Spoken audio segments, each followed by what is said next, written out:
tudo bom? Estamos aqui hoje, agora, nesse momento, para discutir projeto político-pedagógico, mas agora pensando na sua forma de elaboração. Já discutimos em outra aula toda a parte teórica, como ele é chamado, os principais autores, as principais características e seus principais objetivos. E agora a gente precisa pensar um pouquinho na forma de organização desse projeto. Vamos lá? Está pronto? Vamos começar. Quando a gente pensa nesse processo de elaboração e de aplicação do projeto político-pedagógico, a primeira coisa que a gente tem que saber é que precisa surgir a necessidade do projeto. O projeto precisa ser sentido como uma necessidade. Embora ele seja uma premissa legal, a legislação determine que toda instituição precisa ter o seu próprio projeto pedagógico, as pessoas têm que estar mobilizadas para essa construção. Então, na realidade, a gente tem que ter uma decisão inicial de se fazer, para além da questão legal, algo que mova as pessoas. De onde nasce o desejo? E aí, gente, não tem jeito. Trabalho de sensibilização, trabalho de preparação para a importância desse momento, para a importância de se ter um projeto político-pedagógico na instituição, compartilhado, discutido, elaborado, construído por todos. Então, depois disso, a gente pode pensar numa decisão coletiva de se fazer efetivamente o projeto e na sua consequente elaboração. Para quem não lembra, isso aqui é um mapa conceitual. Esse mapa conceitual não é meu, você acha esse mapa conceitual facilmente na internet, e ele permite que a gente olhe e sintetize as questões de um projeto político-pedagógico. Lembrando, o projeto político-pedagógico sempre se põe que haja reflexão e que haja discussão.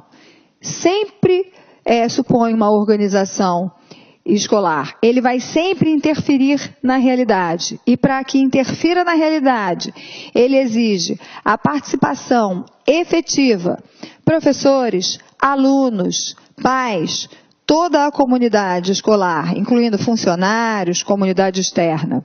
Na realidade, ele vai sempre pressupor uma concepção de mundo, homem, sociedade, escola. Você precisa discutir que concepções são essas, justamente para que você possa montar esse projeto.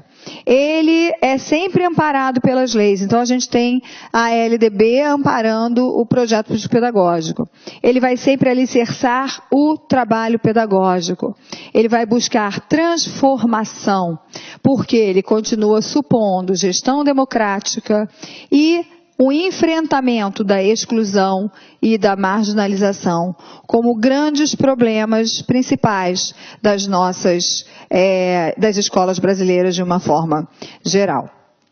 Mapas conceituais, para quem não consegue, quem não conhece, é uma forma ótima de se estudar. Eu sempre recomendo aos meus alunos que peguem textos das discussões que a gente tem em sala de aula e comecem a montar mapas mentais, porque o mapa mental faz com que a gente grave, organize as nossas estruturas cognitivas, de uma forma bastante piagetiana de falar, mas que a gente organize as nossas estruturas cognitivas em cima dos conhecimentos que a gente está conseguindo construir naquele momento.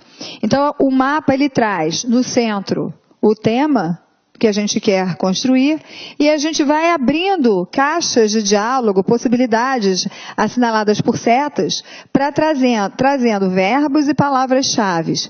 E com isso a gente consegue ter uma ideia bastante geral daquele tema, que é o tema da discussão. Ok? Então, relembrando aqui o que é o projeto político-pedagógico, a gente começa a pensar em como é que um projeto político-pedagógico precisa ser organizado. A primeira coisa que a gente tem que saber é que no projeto de organização, de elaboração, a gente tem que ter um marco chamado de marco referencial. Marco referencial, a própria palavra está dizendo para mim, vai marcar ali a referência, de onde eu parto. Então a gente tem que ver a posição da instituição que planeja em relação à sua identidade, à visão do mundo, às questões utópicas dos valores, dos objetivos, dos compromissos. É justamente o indicador do rumo, do horizonte, da direção que aquela instituição escolheu, fundamentado em elementos teóricos da filosofia, das ciências, em crenças na cultura da coletividade envolvida, e implica, portanto, uma fundamentação teórica. Opção e fundamentação teórica. Bom, para que você possa fazer um marco referencial, já estou dizendo que, obviamente, você precisa conhecer os aspectos filosóficos, as teorias que embasam a educação. Essa é uma primeira discussão bastante interessante. Eu falava na aula anterior de projeto político-pedagógico que todo o processo contribui para a questão da formação dos professores. Olha só, novamente a gente falando dessa situação. Então, algumas perguntas trazem algumas pistas para a gente do que precisa conter esse marco referencial. Então, por exemplo, quais são os fundamentos do nosso querer em relação à escola, o que se espera da escola pública hoje, que cidadão queremos formar, para qual sociedade, que escolhas fazemos em torno das concepções de educação, de ensino, de aprendizagem e de avaliação para atingir os objetivos previstos. Então, a função maior do marco referencial é justamente a de tensionar a realidade no sentido da sua superação e da sua transformação. O marco referencial, o que a gente chama de marco referencial, de fato, ele está dividido em 3. Ele é dividido pelo marco situacional, pelo marco doutrinal ou filosófico e pelo marco operativo. Os nomes vão nos dar pistas para a gente entender o que cada um deles significa. O marco situacional vem de situação, né? Então, situação, onde nós estamos, como nós vemos a realidade. Então, o marco situacional traz para a gente aquela questão local. Essa escola está localizada aonde? E aonde é mais do que você falar estado e é mais do que você falar cidade. É você contextualizar. É no bairro X, é na comunidade X, e as características desse local aqui são essas. A característica dos nossos alunos são essas. As características das famílias, do entorno são essas. É marcar essa situação. O marco doutrinal ou o marco filosófico, aqui estão presentes as concepções, os meus desejos, as utopias daquela instituição que planeja, onde nós queremos chegar, tá aqui. E o marco operativo, o que de fato a gente quer para a nossa ação. Quais são aquelas situações que nós vamos elencar, as práticas que nós vamos elencar para o nosso cotidiano, para a nossa ação pedagógica. E aí, gente, se a gente for pegar cada um deles para ampliar um pouquinho, ó, marco situacional. Algumas perguntas, ó. Como compreendemos, vemos e sentimos o mundo atual, o país, o estado, a cidade onde vivemos? Como percebemos o bairro em que fica inserida a nossa escola? Quais são os sinais do mundo atual que nos alegram, que nos mobilizam? Por quê? Então, que concepções temos de educação, de conhecimento, de escola, de comunidade? Tudo isso aqui vai compor o marco situacional. De fato, a gente está trabalhando com a percepção do grupo em torno da realidade. Como é que ela vê, como é que ela se sente, quais são as escolhas que são possíveis. No marco filosófico, a gente tem os princípios norteadores daquele ideal geral da instituição. Então, fundamenta a proposta da sociedade de pessoa, de educação assumida pelo grupo que compõe a equipe escolar e sua comunidade. Então, a gente quer que papel a gente pensa para a escola na nossa sociedade, que finalidade é essa, que tipo de sociedade a gente quer construir, que tipo de homem, de pessoa humana queremos colaborar na formação. O que a gente de fato pretende enquanto meta daquela escola.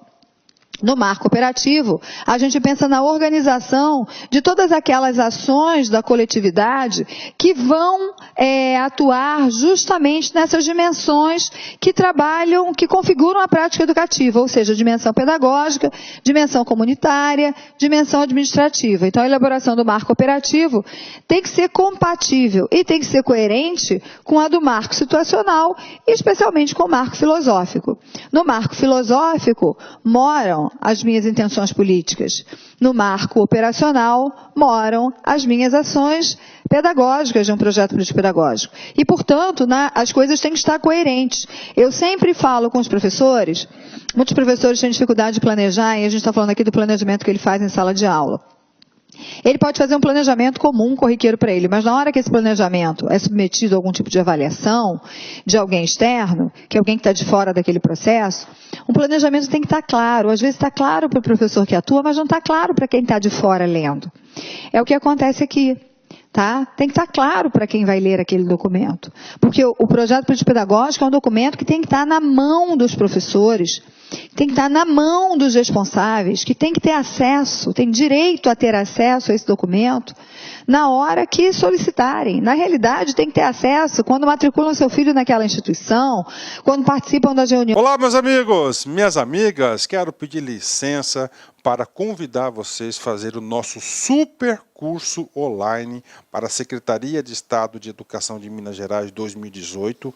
Nós aqui do Lá Concurso, nós preparamos um super curso para vocês, um curso muito competitivo que eu tenho certeza que você não vai se arrepender. São para 2 cargos, um para o cargo de especialista de educação, educação básica, um curso completo que custa apenas 10 parcelinhas de R$30, e outro curso para professor que atende 100% dos conhecimentos gerais, que são um investimento de 10 parcelas aí de R$25. Bacana, espero vocês, quero que vocês continuem assistindo essa videoaula lá no nosso site. Ah, detalhe, você quer aí esse material de apoio do professor? Vai aqui embaixo, clique aqui embaixo, que você pode fazer o download gratuitamente. Bacana, meus amigos? Fiquem com Deus, um forte abraço, espero vocês. Fui, tchau.